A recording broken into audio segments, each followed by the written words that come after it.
All right. Sorry, try to ignore this stuff over here behind me and everything. We're doing some remodeling in the house, so there's a few things around like this. But anyway, we're back here with Phillies Daily. I'm your host, Mike Henley. Make sure you guys subscribe for more Phillies content. Unfortunately, we are not talking about a Phillies win today. The Phillies did drop game 2 of this 3-game series against the Toronto Blue Jays up in Canada. 2-1 last night. So now the series is tied 1-1 going into today's ball game on Thursday. Now, I'm not going to say he's the lone reason that the Phillies lost last night because the offense wasn't great other than Nick Castellanos hitting a solo shot. But it's going to be the big takeaway from that game. Obviously, he struggled a lot in 2025. He's had a lot of ups and downs since he signed with the Phillies in the offseason. Jordan Romano, he went back to the Blue Jays, his former team where he spent 6 seasons and was a 2-time All-Star closer with the Blue Jays before signing with the Phillies ahead of this 2025 season. And not only did he play for the Blue Jays for 6 seasons to start his MLB career, but he's from the Toronto area. He's about half hour or so away from there. So it actually was a homecoming for Jordan Romano, not just playing against his former team, but playing in his hometown. He came in for the 9th inning in a tie 1-1 ball game, as he should. That's the kind of situations that Jordan Romano is here for, the kind of situations he's been pitching in, and that's just what he is. That's his role. So he came in for the 9th inning in a 1-1 game to try to send it 2 extra innings to give the Phillies another chance to take a lead in the top of the 10th inning. He got the first out, but then he allowed a single to Vladimir Guerrero Jr., one of the best players in all of Major League Baseball. So you can't fault him there. Just an incredible hitter. He got the best of Jordan Romano there. Got on base. And then Vlad Jr., he's got some wheels to him. He stole second base. Jordan Romano's not the quickest to home plate.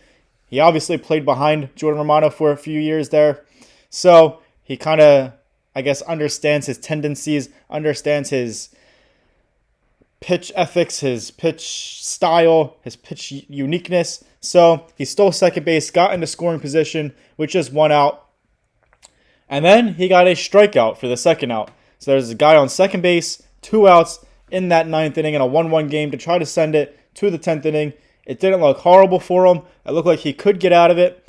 But all of a sudden, he allowed a walk-off single to lose the game 2-1. They call it a single because Vladimir Guerrero Jr. scored. That's all the batter got to, his first base. Although the ball did hit off the top of the right center field wall. So he definitely would have been more than a single at that point. But regardless, nonetheless, it's an RBI single to win that game 2-1. Jordan Romano blew the game.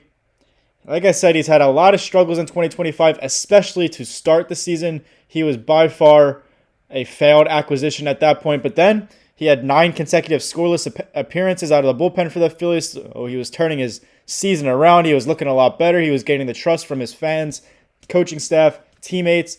And then he's had a couple hiccups along the way since then. He's had some good games, some bad games. And last night, that blown game against the Blue Jays is one of the examples of his poor performances. Wasn't his worst performance, but not his best. Obviously, he did get 2 outs. He did allow a single to one of the better hitters in all of Major League Baseball. And then, obviously, the big hit to lose the game on a walk-off single. So, it was a failed homecoming for Jordan Romano. And to make it even worse, especially towards Phillies fans, Jeff Hoffman, who is now with the Blue Jays, he pitched for the Phillies for a few years. He was an all-star last year in 2024. He came in for the top half of that 9th inning while the Phillies were up to bat. He came in relief. They pulled their other pitcher in that 9th inning with 2 outs. So he came in for a third of an inning to try to get the final out, to send it to the bottom of the 9th inning to try to win the game for the Blue Jays. He allowed a single to Alec Boehm, the Phillies' third baseman, on the very first batter he faced. But then he got the final out by Nick Castellanos, grounded out to end the inning and go to the bottom of the 9th. So Jeff Hoffman obviously got the best of Jordan Romano in a head-to-head in the first game that they faced each other since they flip-flopped teams this past offseason. So, neither reliever is really having the best season so far in 2025. Obviously, Jordan Romano, like I said, and Phillies fans know just because he's on the team, hasn't been great in 2025, but he has a 7.54 ERA after last night's blown game. And Jeff Hoffman also hasn't been great. He's got a 5.74 ERA, so definitely way up there compared to last year's All-Star season with the Phillies. And then the Phillies did get news earlier yesterday, that their starting pitcher and longtime starter, Aaron Nola, who's on the injured list with an ankle injury, he suffered yet another setback in his recovery from that ankle injury. First, he suffered an initial setback, which pushed his timeline back to about a mid-June return, but that could be even later now with this setback. He was scheduled to throw live batting practice today in Toronto, but he reported stiffness on his right side, so the Phillies shut him down from pitching activity because of that stiffness, because of his recovery from this ankle injury. So Aaron Nola, who knows when he's going to be back? Obviously, most likely won't be mid-June anymore. Could be closer to July or even later. Hopefully it's not too long, because we know what Aaron Nola is capable of. We know what he's done throughout his career. And not that the Phillies necessarily need him, because he struggled a lot so far in 2025 before his injury. Who knows if that affected him towards the end of his couple starts, because he did say he tried to pitch through that ankle injury, and he had some bad starts there. And the Phillies also do have a very good starting rotation overall. But Aaron Nola, obviously, he's going to be out for a little bit longer. Tough to see, because he's an easy guy to root for. He's a well-liked player, despite some of his struggles over his career, especially recently by giving up home runs seemingly every start that he throws out there. But regardless, Aaron Nola is going to be out for a little bit longer. It's going to be a little bit more longer, a couple more weeks until we see him pitching again on the mound for the Phillies. But in his absence is one of their top pitching prospects, the young kid, Mick Abel. The Phillies brought him back up from AAA to join the starting rotation with Aaron Nola still out. Originally, he was going to pitch yesterday like he did, and then probably another start before Aaron Nola returned. Now he could have an extended stay in the Phillies rotation, because he pitched very well yet again in yesterday's ballgame against the Blue Jays.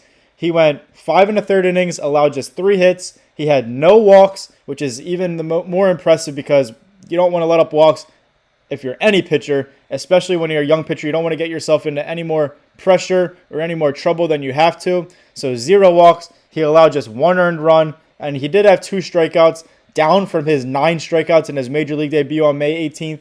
But he did get 2 strikeouts in those 5 1/3 innings. He was lifted from the game in the 6th inning after allowing a single and then an RBI triple to make it a 1-1 ball game at the time in that 6th inning. He had just 78 pitches, so he could have pitched a little bit longer. The Phillies, I guess, had a short leash with him, given that it was only his second career start in the major leagues. So they lifted him from that ball game. Obviously, they ended up losing 2-1 by that blown game by Jordan Romano later on in the 9th. But Mick Abel continues his stellar and impressive start to his major league career. Obviously, like I said, he made his major league debut May 18th against the Pittsburgh Pirates, and one of the best pitchers in all of Major League Baseball, Paul Skeens. Mick Abel got the best of Paul Skeens in that ball game. He picked up the win against Skeens and the Pirates. He went 6 scoreless innings in his debut with 9 strikeouts. And again, he had 0 walks in his major league debut, like his 0 walks last night against the Blue Jays. Mick Abel is going to have a couple more opportunities up here to keep proving himself that he's a major league caliber starting pitcher with the Phillies, or at the very least prove that he has some kind of role in the future, or even be trade bait, because like I said, the Phillies have a very good starting rotation when healthy between Zach Wheeler, Aaron Nola, Jesus Luzardo, Christopher Sanchez, Ranger Suarez, Mick Abel now, Andrew Painter, their top pitching prospect, who is going to eventually make his major league debut as he continues to rehab from Tommy John surgery. So we'll just dive right into that and keep the trend of pitching to the topics of today on Phillies Daily. Andrew Painter made his most recent start again down in AAA with the Lehigh Valley Iron Pigs. yesterday on Wednesday. He's the Phillies' #1 prospect. He's one of the top prospects in all of Major League Baseball.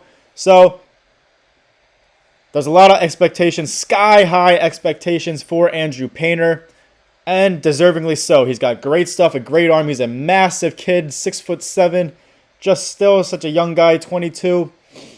Andrew Painter only went 4 innings yesterday in his recent start in AAA with the Lehigh Valley Iron Pigs.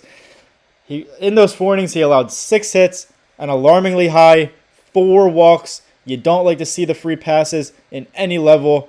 So 6 hits, 4 walks, 4 earned runs. He did have 5 strikeouts in those 4 innings, so he was getting swings and misses. He did have some good stuff working for him. 5 strikeouts is pretty good in 4 innings. He did pick up the loss in that ball game, allowing those 4 runs. And of those 4 runs and 6 hits, 2 were home runs. Obviously, you're going to let up home runs here and there. You don't like to give up really more than 1 in a start. He allowed 2 in addition to those 4 free passes. He's rehabbing from Tommy John surgery, so he's still working on things. He's still trying to get back into the swing of things, back in a groove. He's going to have some hiccups along the way as he recovers, as he rehabs, as he progresses and makes his way towards an eventual MLB debut for Andrew Painter. He is now 2-1 with a 3.86 ERA and 25 strikeouts, which is pretty impressive in his first 5 starts in AAA in 2025. In those 5 starts, he's thrown 21 total innings, but he does have 11 walks. So the free passes are alarming right now. Like I said, he did have 4 in yesterday's start with the Iron Pigs, 11 in his first 5 starts in 21 innings. So there's obviously no rush to force Andrew Painter to come up to the Phillies starting rotation to make his Major League debut.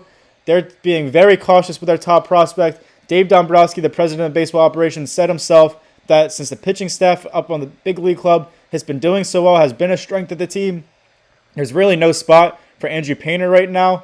So they're not trying to rush him. They want him to progress.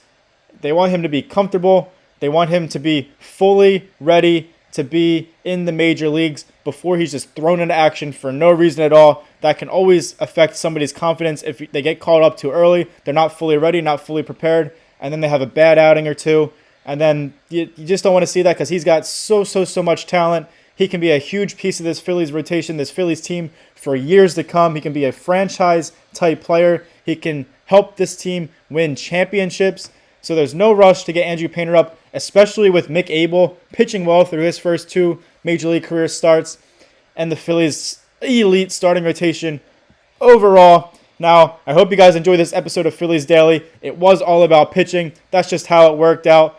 There really was no offense yesterday to talk about.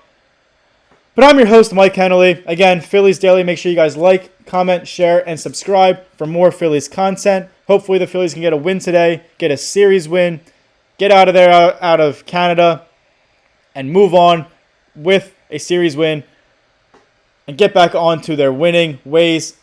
So let's get this going and go Phils.